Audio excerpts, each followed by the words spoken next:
আজ আপনাদের এমন একটি সত্য ঘটনা শোনাবো যা পুরো একটি দেশকে নাড়া দিয়েছিল। যে ঘটনা শোনার পর হয়তো আপনি বাকরুদ্ধ হয়ে যাবেন, আপনার চোখে পানি তো আসবে ঠিকই, হয়তো ঘটনাটি আপনার হৃদয়ে থেকে যাবে আজীবন। আর গল্পটি শোনার সময় শুধু একটা কথাই মাথায় রাখবেন, এটি সম্পূর্ণ সত্য একটি ঘটনা। তো চলুন মুভির মূল গল্পে যাওয়া যাক। মুভির শুরুতে জিয়ং নামক একজন উকিলকে দেখানো হয়। সে আজ একটি চাকরির ইন্টারভিউ দিতে এসেছে। জিয়ং ওখানে থাকা আর 5 জন উকিলের মতো নয়। জিয়ং ছিল খুবই সৎ একজন মানুষ। সে সবকিছু মন দিয়ে বিচার করত, আর যার ফলে তার এই চাকরিটিও হয় না। এবার ঘটনা চলে যায় দুজন মাহিন বাচ্চার কাছে। বাচ্চা ছেলেটির নাম হচ্ছে জুনহো আর তার বড় বোনের নাম হচ্ছে ডাবিন। জুনহো তার বড় বোন ডাবিনকে জিজ্ঞেস করে, আপু মা দেখতে কেমন ছিল? ডাবিন বলে, মায়ের চুল অনেক বড় বড় ছিল। তখন জুনহো বলে, তুমি না গতবার বলে মায়ের চুল অনেক ছোট ছিল। বড় বোন ডাবিন তার ছোট ভাইকে কি বলবে বুঝে উঠতে পারে না, কারণ তাদের কারোরই মনে নেই যে তার মা দেখতে আসলে কেমন ছিল। ডাবিন অনেক ছোট হলেও একজন বুঝবান মায়ের মতো করেই সে তার ছোট ভাইকে লালন পালন করে। ছোট ভাইয়ের সকল খেয়াল সে নিজে একাই রাখে। ডাবিনদের বাবা ছিল খুবই রুড এবং খারাপ একজন মানুষ। সে ডাবিনদের মায়ের সকল ছবি নষ্ট করে দিয়েছে, যাতে করে বাচ্চারা তার মাকে না চিনতে পারে। ডাবিনদের বাবা বাসায় ফিরে আসে। সে এসে ডাবিনকে বলে তার ছোট ভাইকে জাগাতে। ডাবিন তার ছোট ভাইকে নিয়ে খাবার টেবিলে আসে। তখন ডাবিনদের বাবা একজন মহিলাকে ডাক দেয়। ডাবিনদের বাবা এই মহিলাকে বিয়ে করেছে। এই মহিলার নাম হচ্ছে জিসুক। জুনহো আর ডাবিনদের বাবা তাদেরকে বলে, ইনি আজ থেকে তোমাদের মা। জিসুক নামক মহিলাটি ডাবিন আর জুনহোর সাথে খুব ভালো ব্যবহার করে। বাচ্চা দুটো এতদিন পর একজন মা পেয়ে তো খুবই খুশি। দুই ভাই বোন যখন স্কুল থেকে ফিরছিল, তখন ছোট মানুষ জুনহো তার বোনকে বলে, আপু দেখেছো, গড আমাদের সকল কথা শুনেছে, আমাদের একটি মা দিয়েছে। দুই ভাই বোন বাসায় ফিরে আসে।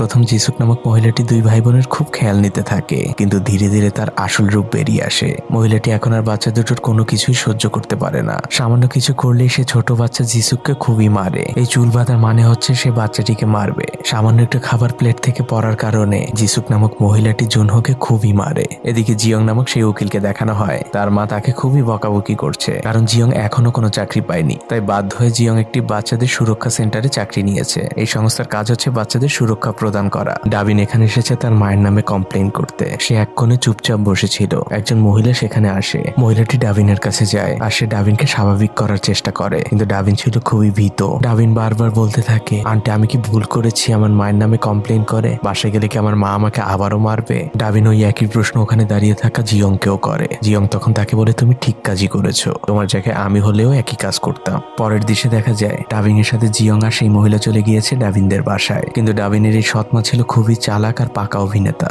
আর পেশায় কিন্তু ডাবিনদের এই সৎমা ছিল একজন উকিল। তাই সে খুব ভালোভাবেই জানতো যে কোন সিচুয়েশন আসলে কিভাবে হ্যান্ডেল করতে হবে। জিসুক নামক ওই মহিলা জিয়ংদের সামনে একদম ইনোসেন্ট একটা ভাব করে। জিয়ংরা সেখান থেকে চলে যায়। এরপরে ডাবিনের সৎমা ডাবিনকে শাস্তি দেয়। তাকে হাত উঁচু করে রাখতে হয়, কিন্তু এতে করেও ডাবিনের সৎমায়ের শান্তি হয় না। সে ডাবিনকে পাশের রুমে নিয়ে যায় আর তাকে প্রচন্ড মারতে থাকে। ছোট ভাইটি পাশের রুমে বসে কান চেপে ধরে, কারণ বোনের আর্তনাদ সে আর সহ্য করতে পারছে না। বাচ্চা ছেলেটি যেন অপেক্ষা করে বসে আছে তার বোন কখন কান্না থামাবে। রাতের বেলা জিসুক নামক সেই মহিলা ডাবিনদের বাবাকে বলে, তুমি কেন ওদেরকে এই বাড়ি থেকে বের করে দিচ্ছ না? তখন ডাবিনদের বাবা ওই মহিলাকে বলে, তুমি হয়তো ভুলে গিয়েছো, ওদের কারণেই কিন্তু সরকার আমাদের ভাতা দেয়। পরদিন ডাবিন সেই এনজিওর মহিলাটির কাছে যায়। মহিলাটিকে ডাবিন কিছু বলতে চায়। মহিলাটি ডাবিনের গলায় মারের দাগও দেখতে পায়। তারপরেও মহিলাটি ডাবিনকে এড়িয়ে সেখান থেকে চলে যায়। ডাবিন মন খারাপ করে বাইরে চলে আসে। সেখানে তার ছোট ভাই তার জন্য অপেক্ষা করছিল।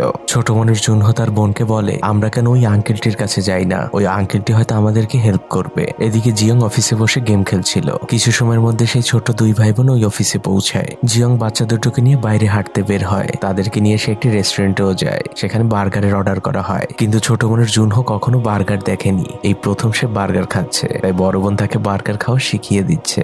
ডাবিন জিয়ংকে জিজ্ঞেস করে, আঙ্কেল মায়েরা কেমন হয়? জিয়ং কোনো উত্তর দিতে পারে না। পরদিন থেকে দেখা যায় ডাবিন আর জুনহো সব সময় জিয়ং এর অফিসে যেয়ে বসে থাকে। জিয়ং এর কাছে নানা ধরনের আবদার করে। ডাবিন আর জুনহোর কাজকর্মে সে এখন কিছুটা বিরক্ত। তারপরেও জিয়ং তাদেরকে নিয়ে বাইরে ঘুরতে বের হয়। জুনহো আবদার করে চিড়িয়াখানায় যাওয়ার জন্য, কিন্তু জিয়ং রাজি হয় না। কিন্তু জুনহো তো নাছোড়বান্দা, তাই বাধ্য হয়ে জিয়ং তাদেরকে চিড়িয়াখানায় নিয়ে যায় আর তাদের পিছু পিছু দৌড়াতে থাকে। জিয়ং এখন খুবই বিরক্ত। সেই চাকরিটাও এখন আর করতে যাচ্ছে না। প্রতিদিনের মতো আজও জিয়ং ডাবিন আর জুনহোর সাথে বেরিয়েছে। হঠাৎই জিয়ং এর একটি ফোন আসে, তাকে সিওলে যেতে হবে। তাই জিয়ং তাড়াহুড়া করে দুই ভাই বোনকে বাসায় নামিয়ে দেয়। কিন্তু জুনহো তার আঙ্কেলকে মোটেও সিওল যেতে দিতে রাজি না, কারণ কালকে বার্গার ডে, সে বার্গার খেতে চায়। তখন জিয়ং পকেট থেকে কিছু টাকা বের করে দেয় আর বলে যে তোমরা এই টাকা দিয়ে বার্গার খেয়ে নিও কাল। বিশাল, কিন্তু জুনহো তাতেও রাজি না। তাই জুনহোকে শান্ত করার জন্য জিয়ং তার গাড়িতে থাকা একটি পুতুল তাকে উপহার দেয়। জুনহো তো এবার খুবই খুশি। জিয়ং তাড়াহুড়া করে বাচ্চা দুটোকে গাড়ি থেকে নামিয়ে দেয়। যাবার আগে ডাবিন জিয়ং এর কাছে তার ফোন নাম্বারটি চায়। জিয়ং তখন তার একটি ভিজিটিং কার্ড বের করে ডাবিনের হাতে দেয়। জিয়ং চলে যায়। জিয়ং মূলত সিউলে গিয়েছিল একটি চাকরির ইন্টারভিউ দেওয়ার জন্য। জিয়ং এর চাকরিটা সেখানে হয়ে যায়। জিয়ং তো অনেক খুশি, সে তো মনে মনে এটাই যাচ্ছিল। এদিকে বাচ্চা দুই ভাই বোন সেই বার্গারের দোকানের সামনে যে দাঁড়িয়ে থাকে। তাদের কাছে টাকা থাকলেও তারা ভিতরে ঢুকে বার্গার খায় না, কারণ তারা ওই আঙ্কেলের সাথেই বার্গার খাবে। জিয়ং তখন ওই রাস্তা দিয়ে যাচ্ছিল তার বন্ধুর সাথে ফোনে কথা বলতে বলতে। সে দূর থেকে ডাবিন আর জুনহোকে দেখতে পায়, কিন্তু জিয়ং ইগনোর করে যায় তাদেরকে, কারণ জিয়ং মনে করে যে এখন আর তার কোনো দায়িত্ব নেই এদের প্রতি, কারণ সে তো এই সংস্থার চাকরিটি ছেড়ে দিয়েছে। বাচ্চা দুই ভাই বোন বার্গার না খেয়ে বাড়িতে ফিরে আসে, কিন্তু সেখানে তাদের ডাইনি মা অপেক্ষা করছিল। ঘরে ঢোকা মাত্রই সে ডাবিনকে জিয়ং এর ভিজিটিং কার্ডটি দেখায় আর বলে যে পেছনে পেছনে আমার বিরুদ্ধে এসব করা হচ্ছে। ডাবিনের চোখ ভয়ে টলটল করতে থাকে। ডাবিনের বুঝতে বাকি থাকে না যে তার সাথে কি হতে চলেছে।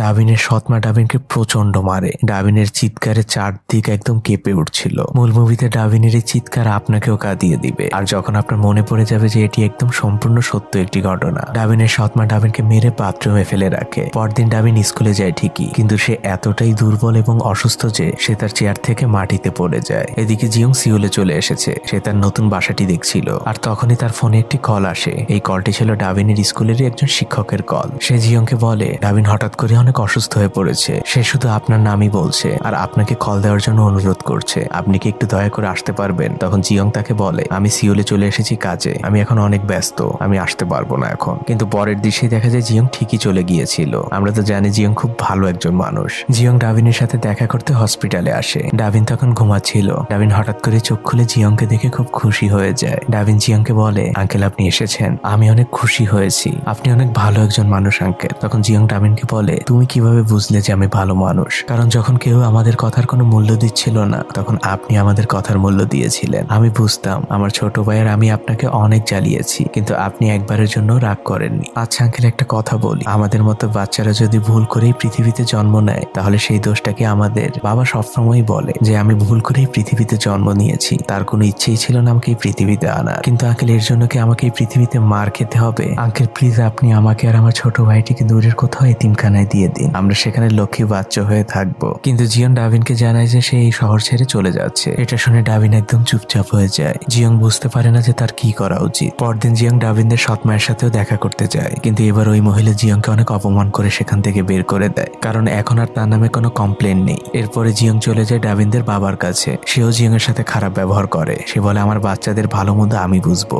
আপনাকে নাক গলাতে হবে না। এরপরে জিয়ং আবার সিউলে ফিরে আসে কাজে। এদিকে ডাবিন একদম চুপচাপ হয়ে গিয়েছে। সে সবসময় খুব ভীত অবস্থায় থাকে। ডাবিন তার ক্লাসমেটের কাছ থেকে ফোন নিয়ে জিয়ংকে কয়েকবার কল দেয়, কিন্তু জিয়ং কাজে ব্যস্ত থাকে, সেই ফোন আর রিসিভ করে না। ডাবিন মন খারাপ করে বাসায় ফিরে আসে। রাতের বেলা দুই ভাই বোন শুয়েছিল। ছোট ভাই জুনহো বড় বোনকে বারবার জিজ্ঞেস করতে থাকে আপু আঙ্কেল কবে আসবে? ডাবিন বলে যে আঙ্কেল কখনোই আসবে না, কিন্তু বাচ্চা মনের জুনহো এটা বিশ্বাস করতে একদমই রাজি না। সে জিয়ং এর দেওয়া টাকাটি বের করে বলে আঙ্কেল আমাকে এই টাকাটা দিয়ে প্রমিস করেছিল যে সে আমার সাথে এসে বার্গার খাবে, আঙ্কেল অবশ্যই আসবে। আর হঠাৎই তাদের ডাইনি সৎমা দরজা খুলে ফেলে। জুনহোর হাতে টাকা দেখে সে বলে তুই আমার ব্যাগ থেকে টাকা চুরি করেছিস, তোর এত বড় সাহস? জুনহো বলে যে এটা আমাকে আমার এক আঙ্কেল দিয়েছে আমাকে বার্গার খাওয়ার জন্য। কিন্তু তাদের সৎমা বাচ্চা ছেলেটিকে মারতে থাকে আর বলতে থাকে তোকে বার্গার আমি খাওয়াচ্ছি, আমার ব্যাগ থেকে টাকা চুরি। ছোট মানুষটিকে অনেক মারে সে। জুনহো ঘরের এক কোণে বসে কাঁদতে থাকে। এবার তাদের সৎমা ডাবিনকে নিচে নামতে বলে। ডাবিন চোখে মুখে ভয় নিয়ে নিচে নামে। তাদের সৎমা তাকে বলে যে তোমার ভাই টাকা চুরি করেছে, তোমার কি করা উচিত? ডাবিন সত্য জানার পরেও বলে আমার শাসন করা উচিত। তাদের সৎমা বলে যে তাহলে যাও শাসন করো। ডাবিন ভয়ে ভয়ে বলে যে আমার কি করতে হবে? তখন ওই ডাইনি ডাবিনকে বলে তোমার সাথে এইমাত্র আমি যা করলাম তাই করো, অর্থাৎ কষে একটি থাপ্পড় মারো তোমার ভাইকে। কিন্তু ডাবিন তো তার এই ছোট ভাইটিকে একদম মায়ের মতো আগলে রাখে। ছোট বাচ্চাটি অলরেডি কাঁদছে।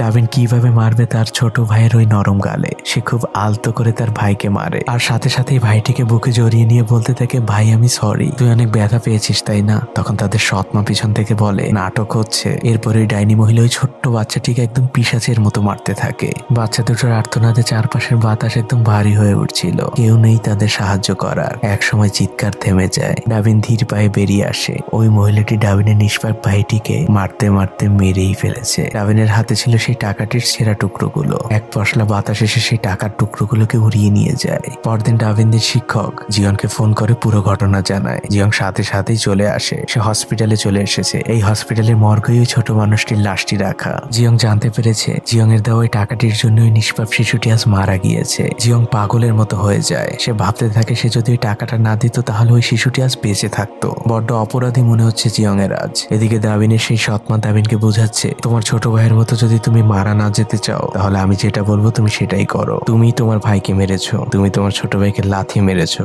ঘুষি মেরেছো। ডাবিনদের সৎমা যেহেতু একজন উকিল ছিল তাই সেই মার্ডার কেসে খুব ভালোভাবে ডাবিনকে ফাঁসিয়ে দেয়। সে সবার সামনে বলে যে ডাবিন তার ছোট ভাইকে খুন করেছে। পরদিন পুলিশ ডাবিনকে তার বাসা থেকে নিয়ে যায়। অনেক মানুষ সেখানে এসে ভিড় করেছে। সবাই দাবিনকে ধিক্কার দিচ্ছে। বাচ্চা মেয়েটি তার আদরের ভাইটিকে তা হারালো ঠিকই, সেই সাথে নিজের ভাইয়ের খুনের দোষটাও নিজের কাঁধে নিয়ে নিল। আসলে মেয়েটি বাধ্য হয়েছে পরিস্থিতির কারণ। জিয়ং সেখানে আসে। সে ডাবিনের সাথে দেখা করার অনেক চেষ্টা করে কিন্তু পুলিশ তাকে দেখা করতে দেয় না। জিয়ং অনেক চিৎকার করতে থাকে কিন্তু ডাবিন মাথা নিচু করেই থাকে। তাকে দেখে মনে হচ্ছিল তার অনেক অভিমান। পুরো দেশ জুড়ে এই খবরটি ছড়িয়ে পড়ে একজন শিশু আরেকজন শিশুকে হত্যা করেছে। 2013 সালের এই ঘটনাটি তৎকালীন কোরিয়ায় ব্যাপক আলোড়নের সৃষ্টি করেছিল। জিয়ং একজন পুলিশ অফিসারের সাথে কথা বলার অনেক চেষ্টা করে। সে বলে ডারবিনকে এখন বাসায় পাঠিয়ে দেওয়া হয়েছে, এটাই কোরিয়ার আইন। যেহেতু তার বয়স অনেক ছোট তাই তাকে মাঝে মাঝে এসেই কোর্টে হাজিরা দিতে হবে। জিয়ং পুলিশ অফিসারকে রিকোয়েস্ট করে কিছু একটা করার জন্য। তখন পুলিশ অফিসার বলে আমাদের আর কিছুই করার নেই, কারণ ডারবিন নিজের মুখেই স্বীকার করেছে।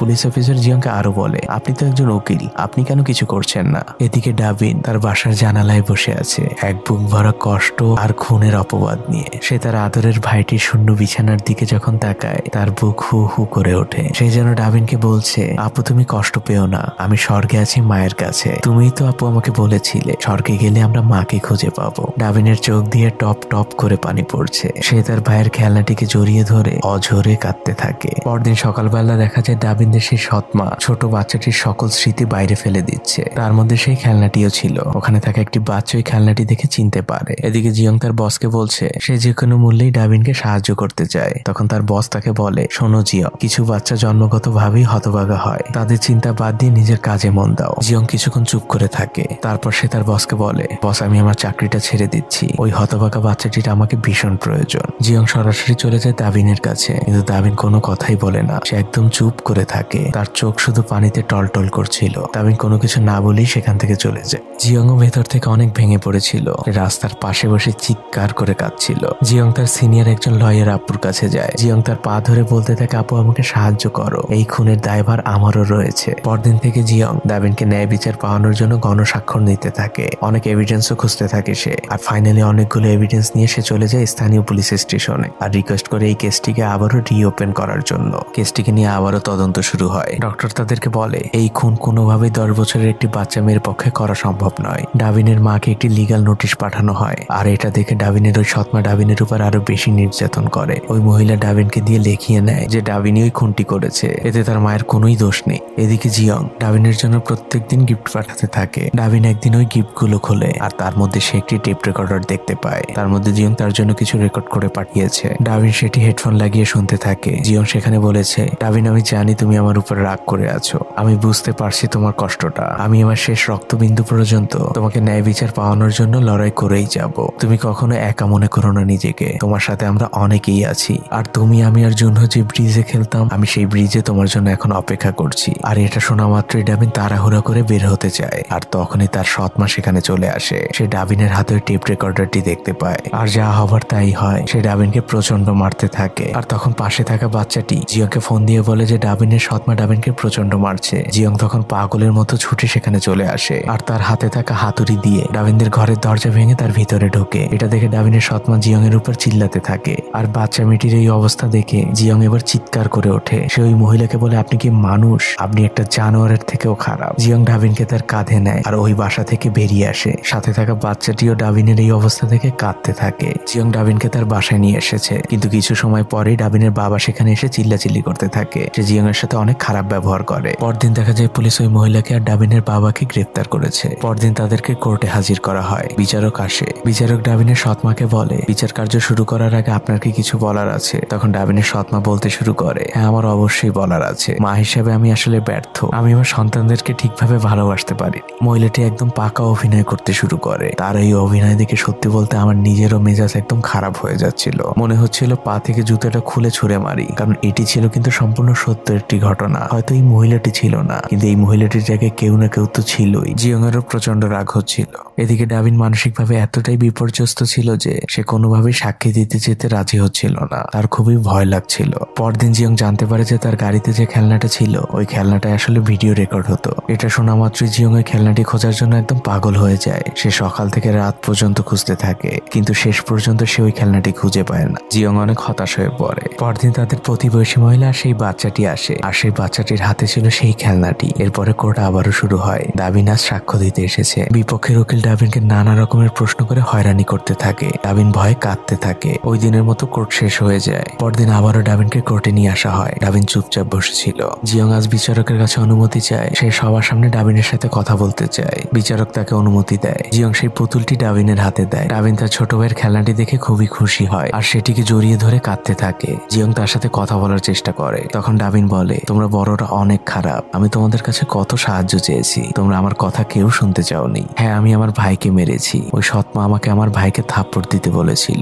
আমি আমার আদরের ভাইটিকে ওই দিন থাপ্পড় মেরেছিলাম। আমি আমার নিজের চোখের সামনে আমার ভাইটিকে খুন হতে দেখেছি। তখন জিয়ং উঠে দাঁড়ায় আর বিচারকের উদ্দেশ্যে বলতে থাকে, আমাদের দেশের আইন এই বাচ্চা মেয়েটিকে তার ভাইয়ের খুনির সাথে থাকতে বাধ্য করেছে। জীবন বাঁচানোর জন্য নিজের ভাইয়ের খুনের দায় নিজের কাঁধে নিতে বাধ্য করেছে। বিচারক এবার সরাসরি ডাভিনের কাছে জিজ্ঞেস করে, তুমি তোমার নিজের মুখে বলো কে তোমার ভাইকে মেরেছে। কিন্তু ডাভিন একদম চুপ করে থাকে। তখন জিয়ং তার কাঁধে হাত দিয়ে বলে, তোমার ভয় লাগলে আর বলতে হবে না। তখন ডাভিন খুব আস্তে করে বলে, আমি বলবো, মা মেরেছে আমার ভাইকে। ওই মহিলা আমার ভাইকে মেরেছে। কোর্টে বসে থাকা সবাই এক স্বস্তির নিঃশ্বাস ফেলে। তখন বিপক্ষের উকিল বলে, ডাভিনের মুখের কথাই তো গ্রহণযোগ্য নয়, এর তো কোনো প্রমাণ নেই। তখন ডাভিনের পক্ষের মহিলা উকিল একটি প্রমাণ নিয়ে আসে। সে ওই পুতুলের মধ্যে থাকা গোপন ক্যামেরায় ধারণকৃত ভিডিও ক্লিপটি কোর্টে চালু করার অনুমতি চায়। তাকে অনুমতি দেওয়াও হয়। জুনহো নামক বাচ্চা ছেলেটি যেদিন মারা গিয়েছিল ওই দিনের ভিডিও রেকর্ড দেখানো হয়। ওই জানোয়ার মহিলার করা সকল নির্যাতনের ভিডিও ছিল ওখানে। ভিডিও নির্মমতা দেখে কোর্টে থাকা সবাই একদম আঁতকে ওঠে। মহিলাটি ওই ছোট্ট শিশুটিকে যেভাবে মেরেছিল তা দেখে ওখানকার সবার চোখ দিয়ে টল টল করে পানি পড়তে থাকে। ওখানে থাকা কেউ যেন তাদের চোখকেও বিশ্বাস করতে পারছে না। বাচ্চা ছেলেটি মারা যাওয়ার আগে তার বোনকে বলেছিল, আপু আমার অনেক খারাপ লাগছে। আমি মনে হয় আমার মায়ের ছবিটা রাখতে পারবো না। আমার মা দেখতে কেমন ছিল তা হয়তো আমার আর জানা হবে না। আমার চোখের সামনে কেমন যেন সবকিছু অন্ধকার হয়ে আসছে আপু। এটাই ছিল বাচ্চাটির বলা শেষ কথা। কোর্টে থাকা সবাই কাঁদতে থাকে। কোর্ট ওই পিশাচ মহিলাটিকে 20 বছরের কারাদণ্ড আর তার স্বামীকে 5 বছরের কারাদণ্ড দিয়েছিল। ওই লোকটি এখন মুক্তি পেয়েছে, কিন্তু ওই পিশাচ মহিলাটি এখনো জেলে রয়েছে। ডাভিনের বয়স এখন 19 বছর। সে তার ভাইয়ের নির্মম স্মৃতি নিয়ে এখনো পৃথিবীতে বেঁচে আছে। এই মুভি নিয়ে আমার আর কিছুই বলার নেই। শুধু এইটুকুই বলবো, আপনার বাসার ছোট মানুষগুলোকে আরো বেশি ভালোবাসুন। তারা কি বলতে চায় তা মন দিয়ে শুনুন। তাদের আরো বেশি সময় দিন। তো আজ এই পর্যন্তই। ভালো থাকবেন সবাই। আজকের মতো বিদায়।